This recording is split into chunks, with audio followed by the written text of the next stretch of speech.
কৃষ্ণনগরের রাজপ্রাসাদে একদিন রাজা কৃষ্ণচন্দ্র খুব চিন্তিত হয়ে সিংহাসনে বসেছিলেন। রাজ্যের কোষাগারের অবস্থা ভালো নয়, বড় বড় সিন্দুকগুলো প্রায় খালি হয়ে গেছে। সামনে কয়েক মাস পর নবাব খাজনা চাইবেন, কিন্তু এখনও রাজ্যে সেভাবে খাজনা জমা পড়েনি। রাজা গভীর চিন্তায় ডুবেছিলেন।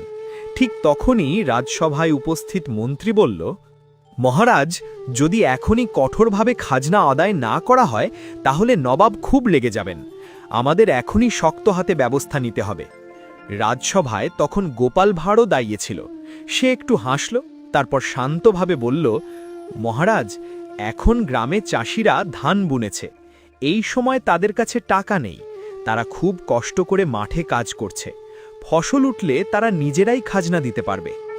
কিন্তু মন্ত্রী রাজার কানে কানে নানা কথা বলতে লাগল। সে বলল, যদি এখনই খাজনা তোলা না হয় তাহলে নবাব খুব রেগে যাবেন এবং রাজ্যের ওপর বিপদ নেমে আসবে। শেষ পর্যন্ত রাজা মন্ত্রীর কথাতেই রাজি হয়ে গেলেন। এরপর মন্ত্রী সৈন্যদের নিয়ে গ্রামে গ্রামে যেতে শুরু করল। সে জোর করে প্রজাদের কাছ থেকে খাজনা আদায় করতে লাগল। গরিব চাষিদের কাছ থেকে টাকা, গয়না, এমনকি ঘরের জিনিসপত্রও নিয়ে নেওয়া হলো। অনেকেই কাঁদতে কাঁদতে তাদের শেষ সঞ্চয় তুলে দিল। গ্রামের মানুষ খুব কষ্টে পড়ে গেল।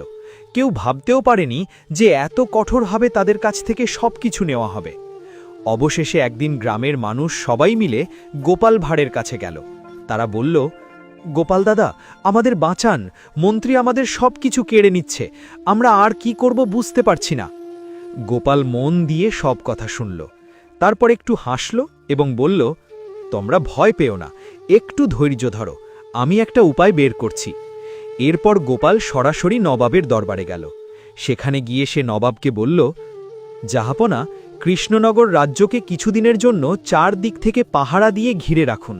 কেউ যেন সহজে রাজ্যে ঢুকতে বা বেরোতে না পারে। নবাব গোপালের বুদ্ধির উপর অনেক বিশ্বাস করতেন, তাই তিনি তার কথা মতোই সৈন্যদের দিয়ে রাজ্যের চারদিকে কড়া পাহারার ব্যবস্থা করলেন। এদিকে মন্ত্রীর অত্যাচারে গ্রামের অনেক মানুষ রাজ্য ছেড়ে চলে যেতে শুরু করল। বাজার ফাঁকা হয়ে গেল, দোকানপাট বন্ধ হয়ে গেল। ধীরে ধীরে রাজ্যে খাবারেরও অভাব দেখা দিল। সেই অভাব রাজপ্রাসাদেও পৌঁছে গেল। তখন রাজা কৃষ্ণচন্দ্র বুঝতে পারলেন যে বড় একটা ভুল হয়ে গেছে। প্রজাদের ছাড়া কোনো রাজ্য টিকে থাকতে পারে না।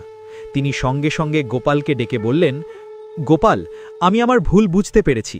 প্রজাদের কষ্ট দেওয়া উচিত হয়নি। তুমি তাদের আবার রাজ্যে ফিরিয়ে আনো।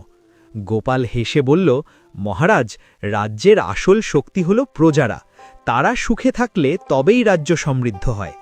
তারপর গোপাল আবার প্রজাদের রাজ্যে ফিরিয়ে আনল। মন্ত্রীর লোভ ও অন্যায়ের জন্য তাকে শাস্তি দেওয়া হলো। ধীরে ধীরে রাজ্যে আবার শান্তি ফিরে এলো। কৃষকেরা আবার মাঠে কাজ করতে শুরু করল। বাজারে আবার ভিড় বাড়ল। এইভাবেই গোপালের বুদ্ধিতে রাজা নিজের ভুল বুঝতে পারলেন। শিক্ষা: প্রজাদের ভালো রাখলেই রাজ্য ভালো থাকে।